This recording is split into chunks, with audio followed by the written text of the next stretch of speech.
With the wealth of remasters coming out every day, you could make the argument that maybe some are not worth doing, while on the other hand, if done well enough, it at the very least can allow players to then get exposed to older titles again, and for new players to even just come across it, especially if it's coming to modern consoles for the first time. I would argue that personally, I would prefer a game stay relatively like how it was, but maybe with some modern performance options, like say better resolutions and frame rates. But generally for a remaster, keep the game the same. At the same time, I have seen others use this as an opportunity to then improve on the original with additional options and even adjustments. Again, as long as it's mostly staying true to the original, with some performance updates, and then I'm generally happy. So this then brings us to another remaster coming out, Sacred 2, an action RPG beloved by many, and it has a lot of fans still, along with seeing something from a series that we haven't seen in a long time.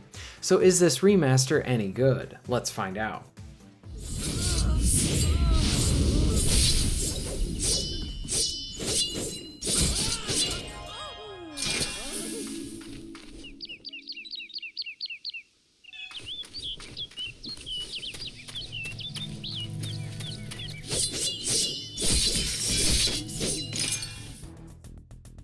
When first starting out with Sacred, I have not played a Sacred game in ages. I actually played the original when it first came out on PC, but it was so long ago that I barely remember it other than the fact that I really enjoyed it quite a bit.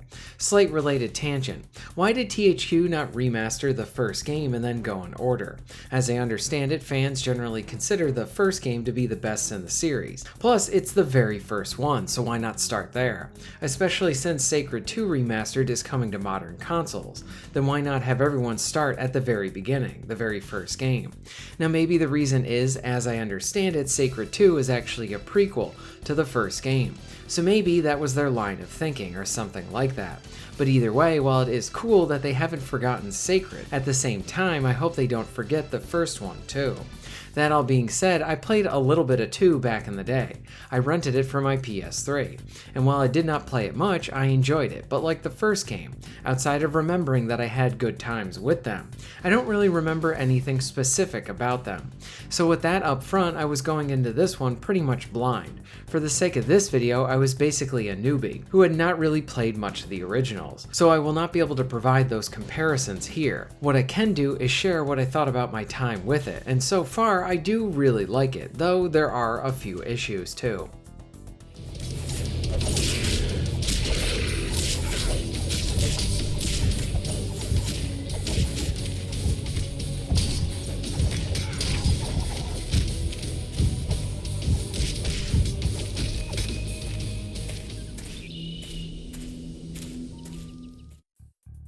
Sacred 2 is a game that sort of just drops the player right in there. You are given this huge open world and some direction on your quests and such, but a lot of it is left up to the player to explore and make those choices. So yeah, it has an overall janky feeling to the entire thing.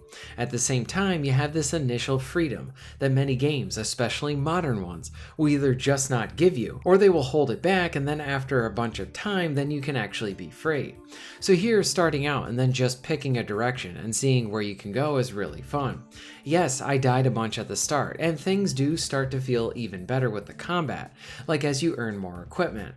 I would even recommend that you grind a bit at the start to sort of get that baseline and boost up your stats a bit. So yeah, Sacred has great exploration and freedom in that area, along with action RPG combat that you would come to expect from the genre. It knows what it is influenced by and does that part very well. There's a wealth of classes to pick from too, which gods you want in your favor, and then even being able to play the game in online co-op. Plus, it is worth noting here, this open world seems massive, so in terms of value, especially if you haven't played this before, it seems pretty high. There really does seem like there's quests around every corner, and while I wished more of them were voiced for their interactions, at least you have a lot to do. Circling back to the exploration, I think this is what was sucking me in from the outset. You find yourself running around, knowing that there are quests to complete and then find, and the direction of where you need to go for some of these, but you're also presented with multiple paths, so I would always end up taking the one that I really wasn't currently on. No quest there, yet. I was having fun getting lost, seeing what was over there. Sometimes it netted a new quest, a treasure, or it would just even outright cause my death because there were a lot of enemies as well. It didn't hurt either that the music is rather good too. Another thing I found odd that honestly it made me smile was the sense of humor in this game. Just read the gravestones at the start of the game to kind of get a taste for that. You can tell the people who made this were having a bit of fun too. Hey, if you're one of those players who wishes that you had more fantasy lady characters that looked more feminine, well, many of the starting outfits for some of these classes were definitely made by people who wanted the same thing as you, so that's a plus as well.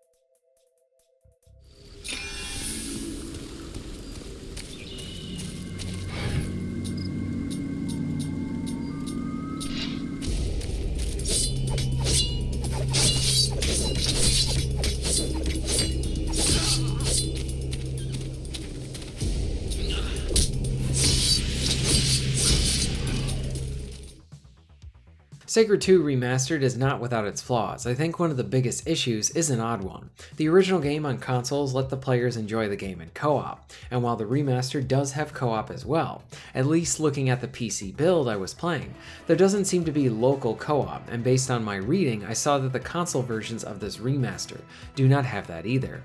If that's the case and no local co-op is there at all, I would think that would be a big missed opportunity to not then patch that in, to be able to have those options for all remasters. Local co-op is something that is a great addition, especially for an action RPG type of game like this. What is even worse is the original game had this option, so then they omitted it for the remaster and it feels like a very poor choice there. Something that fans would greatly miss, along with being something that should have been included at launch. I don't know the reasons, but the remaster team should, if possible, add this back in via a patch at some point. If they do, that would greatly help to boost this remaster too. Something else to point out is that I found this game to be rather janky. As I understand it, the original was rather janky too. So I guess it's being faithful to the original in that way. But some stuff is odd, like from switching from mouse and keyboard to controller even while making my character. New customization options would be there if I was just using keyboard over my controller. Maybe that was a bug. I had more than one occasion where I'd be hammering away at an enemy and nothing is happening. I'm taking damage, but the enemies are not getting hit. Then I moved a bit closer and then the hits connected. I noticed this while being more zoomed in, so I have no idea if this is a stat problem or my hit accuracy is low, or something else, or it just has to do with the game sort of not pushing you close enough when you attack. Whatever it is, it can be really annoying, but I don't know what to blame. An issue, a bug, or just something that contributes to that sweet jank. There is that general jankiness feeling to the entire thing, and maybe this could have been ironed out a bit better for a remaster. I bring this up too because while on PC you can still buy the original Sacred 2, and it seems to work well still today. So what is the reason to then make the jump to the remaster, at least for PC players? Another thing to point out is that I don't know if there's going to be a discount that's provided to legacy players who own the original, but it should be for those PC players, as it's just good practice seen by other companies too. Now I don't know if it's more janky than the original, but it still feels janky here. And I also stated in this video before, Sacred is still a blast to play.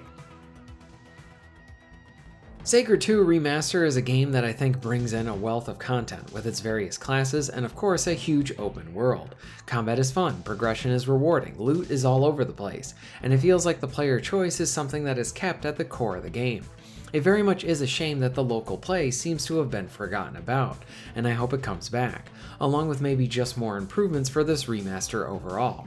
But if you're looking for a new action RPG and you never played this one, I would recommend you give it a try, and maybe do so while it's on a sale. I am curious for those that played the original version a lot, and how they see if this new one stacks up. Have you played the Sacred 2 Remaster? Did you play it back in the day? Which is your favorite game in the series? Let me know all of this in the comments down below. If you're interested in supporting the channel, please check out my Patreon page. For just $1 a month, you can help to keep this channel going strong, and this allows me to be able to do more for my awesome audience. Please check out the links in the description and pinned comment for ways to support the channel. And most of all, thank you very much for watching.